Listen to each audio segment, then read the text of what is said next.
السلام علیکم ناظرین، امید کرتا ہوں خیریت سے ہوں گے۔ میں نور اسلام نور اپنے چینل میں آپ کو ویلکم کرتا ہوں، اور آج میں موجود ہوں کراچی ویسٹ کے مشہور و معروف جامعہ منبع العلوم، اور میرے ساتھ موجود ہے وہاں کے ایگزام ڈپارٹمنٹ کے ہیڈ، جو کہ ماشاءاللہ اس جامعہ میں ماشاءاللہ دینی دنیاوی تعلیم دونوں فراہم کی جا رہی ہے، اور ماشاءاللہ ایکسپیرینس ٹیچر بہت اچھے طریقے سے اپنا کام انجام دے رہے ہیں۔ آج میں آیا ہوں ان سے کچھ پوچھنے کے لیے، اور خاص طور پر آج میرا جو ٹاپک ہے وہ محرم الحرام 9-10 محرم الحرام کے حوالے سے۔ تو ساجد صاحب، آپ خیریت سے ہیں؟ شکر الحمدللہ خیریت سے۔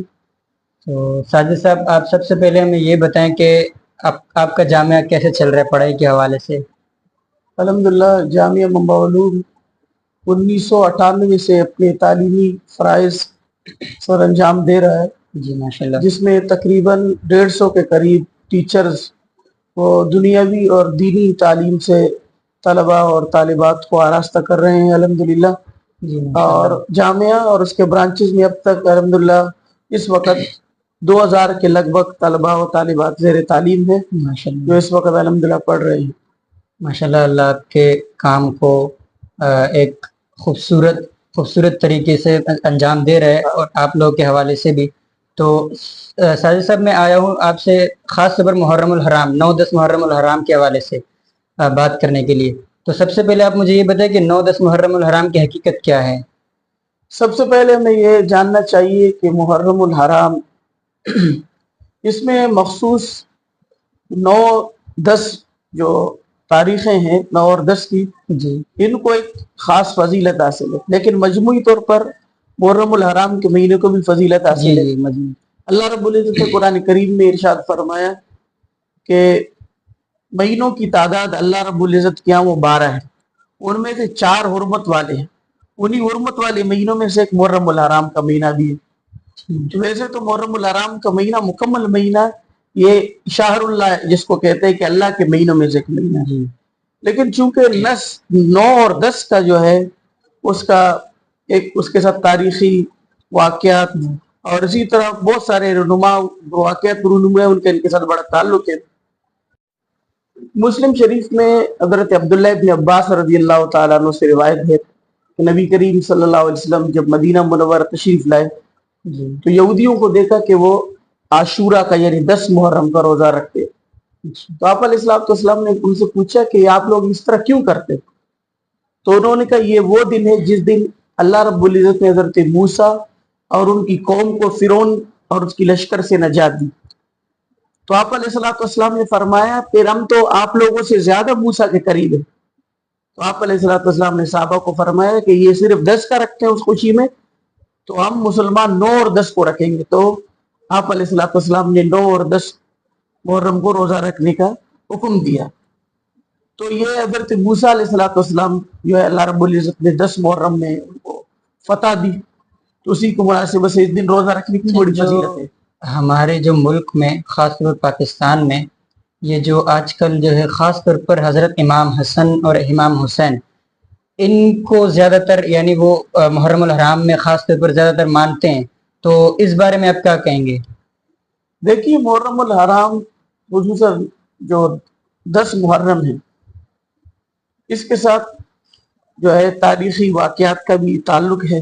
جی، اس میں صرف ایک ہی جو ہے پہلو سے اگر دیکھا جائے تو میرے خیال میں جی، یہ اس مہینے کے ساتھ زیادتی بھی ہے، اکثر لوگوں کو پتہ نہیں ہوتا۔ جی تو ٹھیک ہے، وہ تو یعنی اگر دیکھا جائے حقیقت کی نگاہ سے کہ 10 محرم الحرام نواسۂ رسول کے ساتھ جو ایک واقعہ ہوا اور ان کو جس طرح بے دردانہ اور ظالمانہ طریقے سے شہید کیا گیا، اس واقعے پر جتنا بھی غم کیا جائے اور جتنی بھی مذمت کی جائے کم ہے، لیکن محرم کے مہینے میں صرف اسی واقعے کو یاد کر کے اور اس میں جو ہے مختلف قسم کے ایسی چیزیں اپنی طرف سے کرنا جن کا اسلام کے ساتھ کوئی تعلق نہیں ہے، میرے خیال میں یہ اس ماہ کے ساتھ زیادتی ہے۔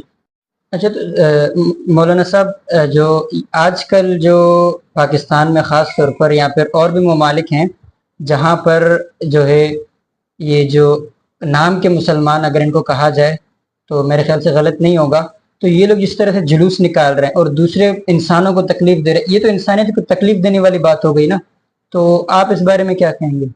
دیکھیں 10 محرم کو جس تاریخی واقعہ کو بنیاد بنا کر یہ تمام چیزیں کرتے ہیں، اگر اس کو حقیقت کی نظر سے دیکھا جائے تو ہمیں ان کاموں کے بجائے وہ کام کرنے اچھے چاہیے کام جو کرنے چاہیے. انہوں نے کیے. مثال کے طور پر ظالم کے سامنے ڈٹ جانا، جی کہ ظالم جتنا بھی بڑا ظالم ہے تو اس کے سامنے ڈٹ جانا اور حق بات کہنا، ہمیں کربلا اسی بات کی جو ہے خبر دیتی ہے، اور واقعات کربلا میں ہوئے ہمیں یہی سبق دیتے کہ ہمیں جو ہے جو کام کرنے ہیں وہ یہ ہے کہ ہم ظالم کے سامنے حق بات کریں، اور جو ہمارے پیارے نبی نے بھی حکم دے کہ روزہ رکھیں. جی روزہ رکھیں، اور اسی طرح ان کے لیے ان کا جو کردار ہے وہ ہم اپنائیں.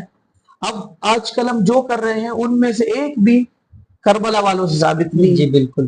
اگر دیکھا جائے تو یہ جلوس نکالنے سے تو خاص طور پاکستان کی معیشت کو تو بہت زیادہ نقصان ہو رہا ہے. جیسے اگر 9-10 محرم الحرام آتا ہے تو خاص طور پر سب سے پہلے نیٹ سروسز بند کیے جاتے ہیں، دکانیں بند کی جاتی ہیں، اسکول بند کیے جاتے ہیں، مدرسے بند کیے جاتے ہیں.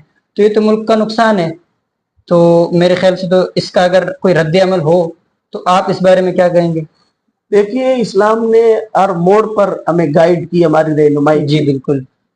حتیٰ کہ عبادات کے اندر بھی اللہ کے نبی صلی اللہ علیہ وسلم نے فرمایا جب تم میں سے کوئی نماز پڑھاتا ہے تو ذرا ہلکی نماز پڑھائے، کیونکہ تمہارے پیچھے کام کاج والے، ضرورت مند، محتاج، مسلمان کو تکلیف تاکہ دینا ان بھی. کو لمبی نمازوں سے تکلیف نہ ہو. ابھی جن کاموں کو ہم عبادت سمجھ کر رہے ہیں، حالانکہ عبادت حقوق العباد ان کو جن کاموں کا عبادت سمجھے اس میں حقوق العباد ضائع ہو رہا ہے. بالکل. مثال کے طور پر محرم میں جو جلسے جلوس ہوتے ہیں اس میں ٹریفک جام ہوتا ہے، تاکہ اسپتالوں تک مریضوں کو پہنچانا مشکل ہو جاتا ہے، معیشت جو ملک کا وہ تباہ کر رہے جاتا. اور اس طرح جو ہے مزدور طبقہ جو روزانہ دیہڑی سے اپنا پیٹ بھرتے ہیں وہ بیچارے 2-3 دن تک فاقوں کے ساتھ جو ہے ان کا گزارا فاقوں کا شکار ہو جاتے ہیں. جی. تو اس کے میرے خیال میں اگر حقیقت اور عقل کی نگاہ سے دیکھا جائے نقصانات ہی نقصانات ہو، کوئی فائدہ نظر نہیں آتا. جی. اچھا، جلسے جلوس نکالنے سے اور ماتم کرنے سے یا پھر اور بھی جو عمل ہیں ان کو کرنے سے خاص طور پر فرقہ واریت میں جو یعنی 2 فرقوں میں جو جنگ ہو جاتی ہے اس سے بھی انسانیت کو نقصان پہنچ رہا ہے. تو انسانیت کے بارے میں اگر دیکھا جائے تو غلط ہے. تو آپ اس بارے میں کیا کہیں گے؟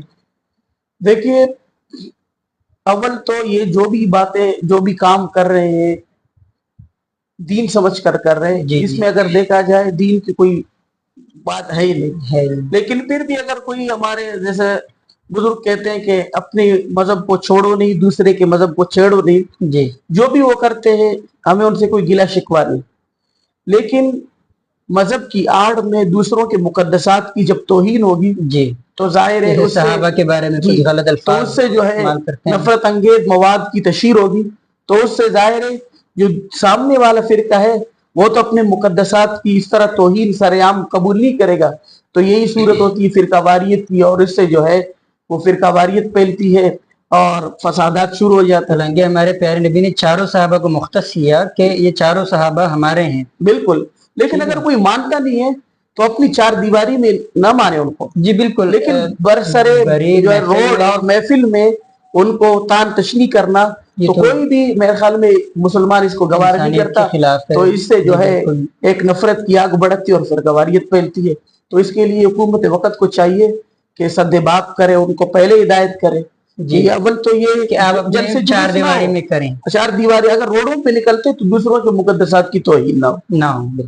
اچھا، تو یہاں پر جو مین سوال آتا ہے وہ یہ کہ ہمیں اس واقعہ کربلا سے ہمیں کیا سبق ملتا ہے؟ دیکھیں واقعہ کربلا سے ہمیں یہی سبق ملتا ہے کہ جس طرح امام حسین رضی اللہ تعالیٰ عنہ نے وقت کے ظالم اور جابر کے سامنے کلمہ حق بلند کیا اور ان کے سامنے نہیں جھکے، اور جو ہے اللہ کی دین کے لیے انہوں نے اپنا سب کچھ قربان کر دیا، لیکن دین اور دین کی دعوت کو نہیں چھوڑا. تو ہمیں اس واقعے سے سبق ملتا ہے کہ ہم بھی جو ہے اللہ رب العزت کے دین کے لیے جس قدر ہماری کوشش ہو ہم کوشش کریں، جس طرح کے کربلا والوں نے کیا اور اس کی سر بلندی کے لیے. تو اس کے لیے میرے خیال میں ہمیں اپنے نئے نسل کو شعور دینا ہوگا اور جو ہے کربلا کے لیے کربلا والوں کے رستے پر چلانے کے لیے ہمیں تعلیم کی ضرورت ہوگی. جی جب تعلیم ہوگی تو شعور ہوگا, جی بالکل شعور ہوگا تو جو ہے ہر ظالم کے سامنے حق بات بولنے کی ان کو ہمت ہوگی. ہمت الحمدللہ ابھی جیسے کہ میں نے دیکھا کہ ہمارے جو نئے جنریشن ہے جی کافی الحمدللہ جو ہے پہلے ہم دیکھتے تھے کہ اسکول اور کالجز میں وہ چیز ہمیں نہیں ملتی نہیں تھی. ملتی. الحمدللہ ابھی ماشاء اللہ دیکھنے کو موجود ہے. ملتا ہے کہ الحمدللہ جو ہے ہمارے بچے نوجوان باشعور ہو رہے ہیں اور ابھی تعلیم کی طرف وہ جو ہے مائل ہو رہے ہیں. الحمدللہ ہم نے اصحاب صفا جیسا آپ کے اکیڈمی ہے جی اس کے بارے میں ہم نے سنا اور دیکھا یوٹیوب چینل میں, بڑی خوشی ہوئی ماشاءاللہ جو آپ کوشش کر رہے ہیں, محنت کر رہے ہیں. اور دعا ہے کہ اللہ رب العزت آپ کو مزید ترقی عطا فرمائے اور مزید جو ہے ہمت عطا فرمائے. اچھا تو ماشاءاللہ مولانا ساجد صاحب آپ نے تو ماشاءاللہ بہت اچھے طریقے سے ہمیں جو ہے گائیڈ کیا, ناظرین کو بھی گائیڈ کیا 9-10 محرم الحرام کے حوالے سے, اور ماشاءاللہ جو ہے ہمیں اس طریقے سے گائیڈ کیا کہ ہم اپنی زندگی کو پرسکون بھی بنا سکتے ہیں اگر دیکھا جائے تو. امید کرتا ہوں کہ آپ لوگوں کو یہ ویڈیو اچھی لگی ہوگی. اگر آپ کو یہ ویڈیو اچھی لگی تو آپ اس چینل کو سبسکرائب کریں اور ہماری ویڈیو کو لائک کر کے شیئر اس کو ضرور کریں.